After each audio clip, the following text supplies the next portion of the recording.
Mummy है वो बच्चे को कॉटन की रजाई नहीं उठा रही, क्योंकि उसमें रुई होती है भाई, वो तो गंवारों का काम है ना। ये तो अलग पढ़े लिखे लोग हैं। तो ये क्या करते हैं, अपने बच्चे के लिए यही पॉलिस्टर के बने हुए कंबल ला रहे हैं रंग बिरंगे, छोटे छोटे बच्चों को उसमें लपेट रखा है पॉलिस्टर के। और वो कंपनी वाले उससे ज्यादा समझदार हैं, कंपनी ने क्लियर कट उसमें वार्निंग के साथ लेबल लगा रखा है 100% पॉलिस्टर।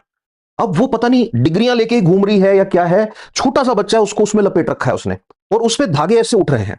अब कंपेयर करो सिचुएशन कि आप रात को कॉटन की रजाई लेके सो रहे हो, या आप वो खेस बोलते हैं जिसको कॉटन से बनता है वो ले रहे हो, या ऊंट की ऊन से या भेड़ की ऊन से बना हुआ कंबल लेके सो रहे हो सकता है वो कूल नहीं लगे, हो सकता है चुभरा हो सकता है रजाई आपको देखने में सुंदर नहीं लगे।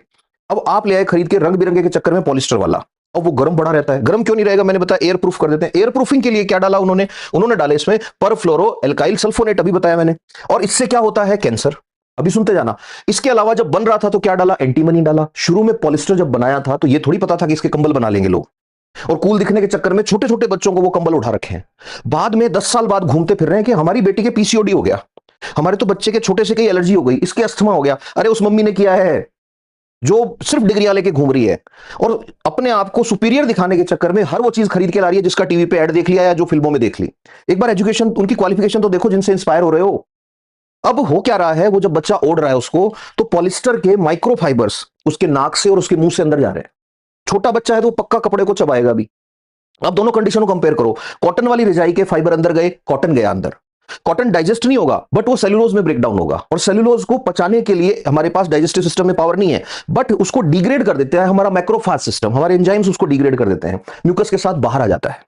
आपको पता है एंटीमनी कैंसर कॉज करता है। अब मैं ये नहीं कह रहा एंटीमनी होगा, छोड़ो, आपके वाला कंबल तो दुनिया का बेस्ट कंबल है, आपका पॉलिस्टर धरती का नंबर 1 पॉलिस्टर है, उसमें एंटीमनी भी नहीं है, उसमें पीएफएस भी नहीं है। बट वो बॉडी में जब जाएगा, सांस के साथ जब उसके फाइबर जाएंगे, मुंह के साथ उसके फाइबर जाएंगे, these chemicals are known as forever chemicals.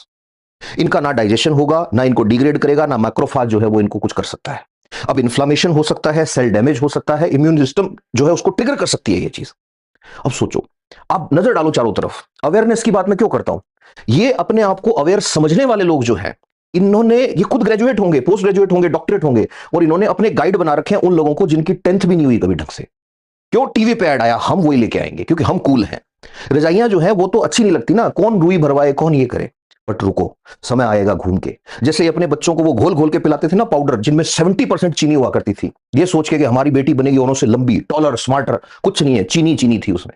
Diabetes होगा तुम्हारी बेटी के थोड़े टाइम बाद। ये आएंगे ढूंढते हुए कि भैया प्योर वाली रजाई दे दो हमें, तो जिसका अस्तर भी कॉटन से बना हो।